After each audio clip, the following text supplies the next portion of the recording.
Hey everybody, after 19 years of being a photo artist and still working with clients today, I constantly get asked, what is the importance of using Photoshop in your career as a photographer and photo artist? So a few months ago, I did a talk to a group of photographers at Sandbox Studio in Ann Arbor, Michigan, and the title of that talk was How Photoshop Affected My Photography and My Business. Are we ready for this? Let's do it!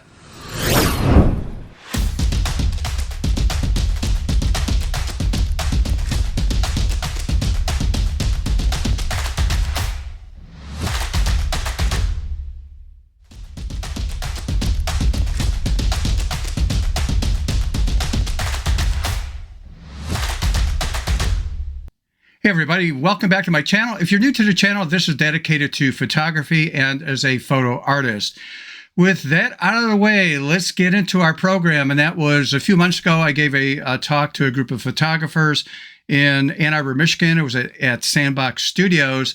And basically it was how Photoshop changed my photography and my business. And a lot of times people ask, well, what is really the importance of Photoshop? Well, it's not so much Photoshop. It's really getting engaged with a software that really helps you create your vision that you want to do, say, as a photo artist. So let's dive into the program. By the way, before we get started here, if you're new to the channel, if you could do me a favor to help start out everything, and that is please like the video, subscribe if you have not subscribed, and hit that notification bell. The next time I upload a video, you'll get notified on that. And I try to do a video about at least minimum once a week, and usually comes out on a Wednesday morning.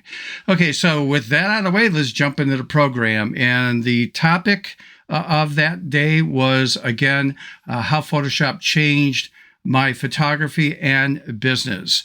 And so what I had to do was talk a little bit about myself. So I'm going to zip through this fast because I know some people know this information, but just quickly about me. I actually, 20 years of training internationally before I had retired with a international training company back in 2016. Well over 100,000 students, well over 2,000 seminars. Again, 19 years as a photo artist, and actually graduated from New York Institute of Photography as I traveled online to use their program because, again, I couldn't go locally because I traveled so much. This is some background information about me. Again, email address, and other information you'll see in the show notes and the descriptions right there. Okay, so let's jump right into the presentation. And first of all, I had to talk about this. A photographer versus a photo artist. What does that mean? Well, photography is generally the basic stuff that we do in our camera. We might go into software and retweak the exposure, pull up our saturation a little bit, or maybe pull it down or whatever, reframe, crop, just what I call the fundamental basics. And this is typically what a photographer would do. A photo artist thinks a little bit differently, and that is when you're doing stuff like this. And so the image on the right, I can't call that photography, because I got called out on that years ago. And of course, I knew what the answer was. And that is, again, if you're fairly new, and the answer is no, that isn't photography. This is being a photo artist, meaning that I'm using a camera and software that create my art and vision. So I do a lot of kids between the age of, say, 4 to 12 years old. And I do it in this style that you see here. And I shoot them on a plain background. I cut them out. So this is like basically what I call compositing 101, but that's a style and look that I came up with. And again, I need to emphasize the one on the left, the image there, I'm a photographer doing weddings right there, right? Or family pictures or whatever it is. Could be landscape. But on the right, I'm now a photo artist because I'm adding elements and things that did not exist that when I shot it with the camera. So again, that's somebody who uses the camera and software to create their art and vision. Okay, so with that out of the way, let's take a look at, I talked about this before, and that is, does your camera do this? So I'm going to zip through this fast. Bottom line is, it's all about you, and it's not about the camera. So in other words, who knows what the settings in your camera should be? Well, not your camera. It should be you, right? As a photographer or photo artist. What lens do you use? That's on you. That's not on the camera to figure that out. Framing your shot, again, lighting and moving lights around based on the look that you're trying to get.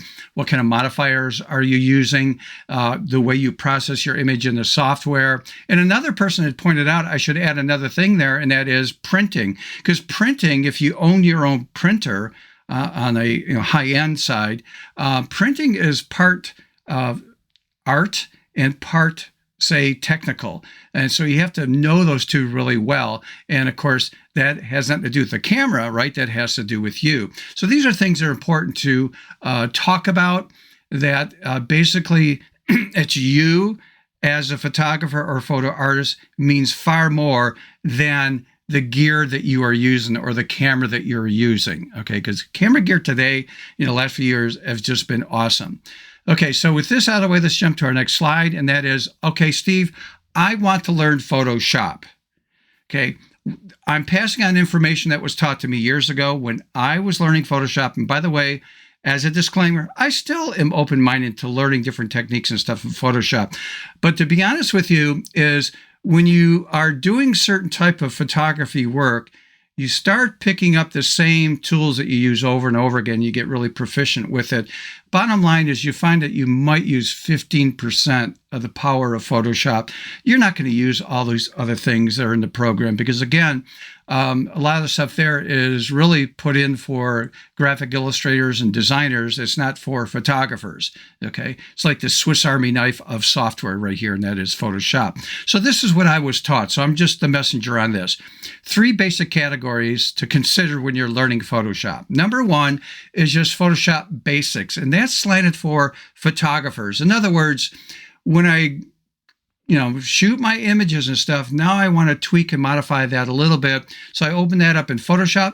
Maybe you don't like using Photoshop for just basic tweaking. Maybe it's Lightroom or some other software. The point is, we're just doing some basic stuff here, adjusting our exposure, maybe trying to sharpen it a little bit, or maybe unsharpen it, make it a little bit softer looking.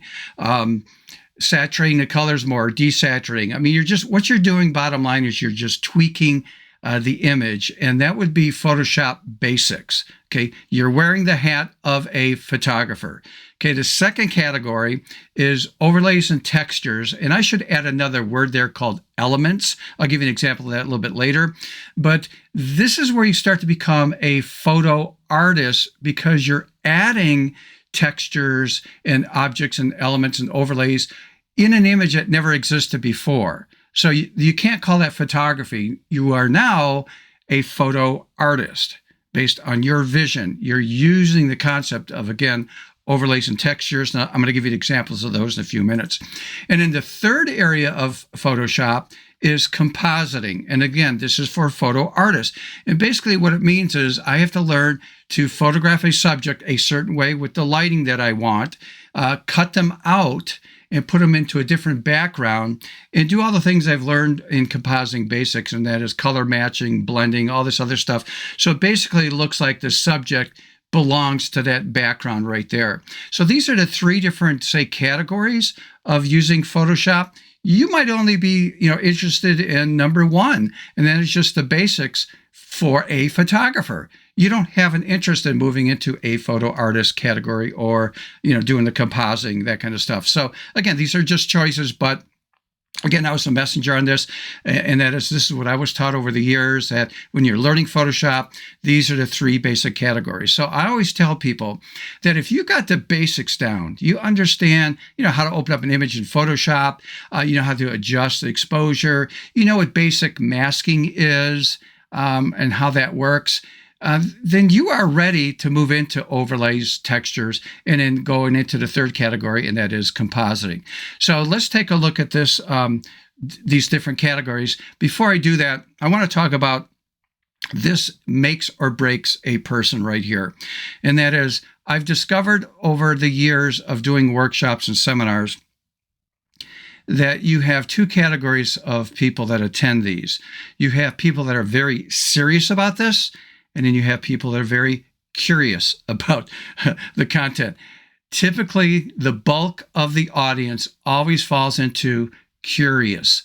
Very few people get really serious, and that means they take action on what they learn. They applied the important thing at the workshop or seminar that they learned to their workflow now.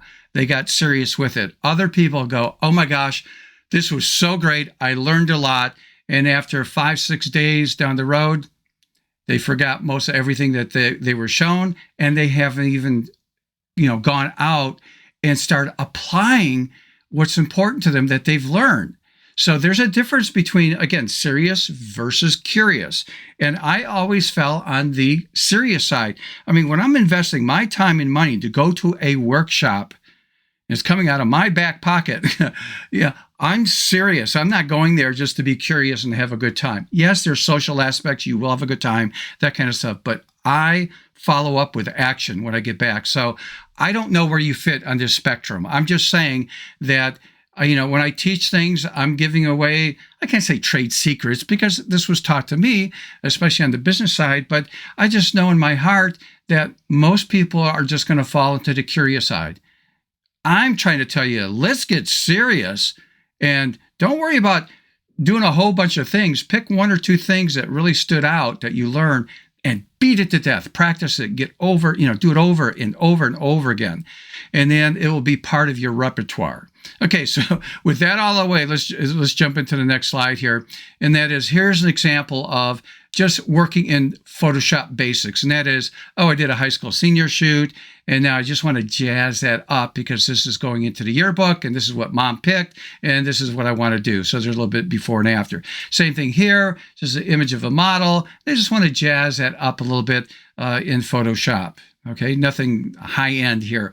I was at a workshop, and we were on a break, and this gentleman was sitting in a chair just staring out the window. And so I just zoomed in with the shot, and then I cleaned it up in Photoshop and came up with this. And again, I'm just doing Photoshop basics right here. Okay, same thing here. This photograph, just jazzing up. I call it like painting with light, but I'm just using Photoshop basics to enhance that image. Okay, so with that out of the way, let's take a look at, overlays and textures. And I should add the other word elements in there that fall under the same umbrella. And that just means, okay, I took this picture in the studio, but I want to add a little bit more to the story on this because I can tell that the light's coming from above on camera right. So what I did was, I added this. I added some atmosphere, a little bit of texture, and I added an element, and that was the light that you see in the upper right-hand corner. So it just gives it a different mood. So this is not compositing. This is overlays, textures, and elements. Okay, let's take a look at another example. When I used to do weddings, this started something called the lightning bolt shot that I've done over and over and over again in different locations for bride and grooms because they requested as a result of this first one I did years and years ago. But this was shot down in Detroit at Comerica Park. They loved baseball. I had them pose like that. Ended up doing this. And beautiful print. They put this on their cell phones, actually used it to promote me because, again, it was the background on their cell phones. Who would have thought, because, again, I'm not that smart when it comes to marketing, but there they are showcasing my work on their phones, and then here it comes, ring, ring, ring, ring. And this is what I'm trying to emphasize. This affected my business by doing things like this creatively as a photo artist in Photoshop because nobody was doing stuff like that. And I'm getting phone calls from their friends who attended the wedding or maybe didn't attend the wedding, but saw this in a wedding album or on their phone or whatever. But it made me stand out amongst the crowd and got me different jobs all the time. So that's what Photoshop has really done, is not only elevated me as a photo artist and creative person to think differently, but also it's indirectly marketing me because I'm doing something that stands out. And, because if anybody else, they're just zipping through images really fast, they tend to stop and stare at that. And that means I gotcha. So this is really important business-wise. Always remember that. Okay, the next image, I think I've showed this in the past. This is just using overlays to create fire because, again, I'm not going to do real fire here. And I don't care. I'm not messing with this liability. No. She knew exactly what I was going to do. She did a proper pose because she knew what I could do in Photoshop. And there's an example of working, again, in overlays. Again, another one I've done in the class before using textures and overlays, come up with a really artsy type looking image, and it just printed out incredible on fine art paper. And again, another example of doing overlays and textures. So the fire that you see in the stove, the water in the hose, the food in the pan, the smoke in the pan, all this, these are all just overlays and textures I applied to that image to come up with that look. And again, something simple like, again, with overlays and textures, taking this easy photograph, but then adding these elements and overlays to add more to the story right there. Okay, and I think you've seen this in the past, but if you're new, you haven't. I just took this for the cell phone. And again, doing this, I'm adding the elements, the planets in the background, the starship, all that. Those are elements added to the overlays that were used here in this image. Okay, so that gives you an example of category number 2, and that is overlays and textures.